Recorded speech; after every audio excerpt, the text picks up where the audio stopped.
Journalists for Human Rights is a powerful grassroots organization that gets results.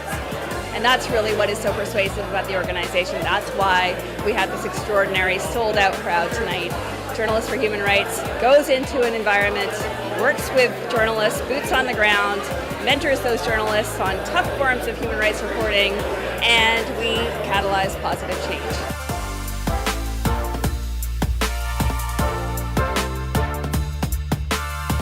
These journalists, the stories that they are covering are the ones that put them in prison cells. They're the ones that push the envelope in corrupt governments, and they're brave enough to keep doing it because they know it's the right thing.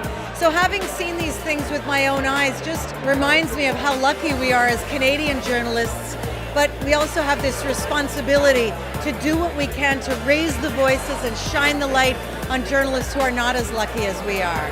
When I first started with JHR in 2010, they had trainers working with our reporters in terms of monitoring them, guiding them along the way. I think it helped us kind of like improve our skills.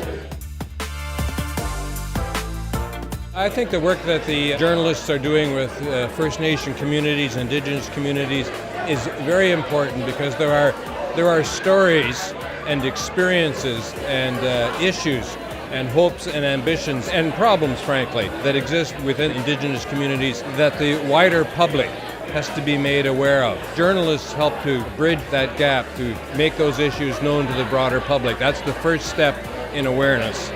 I can't wait to see what JHR does next. I can't wait to see how you build your programs both across Canada and around the world. And who knows, we build these things together to make it work, but it's really the stories that come down to the individuals who are researching, who have a story to tell. They're out there right now, and thanks to the programs you're putting together, we're going to hear more and more in the next few years.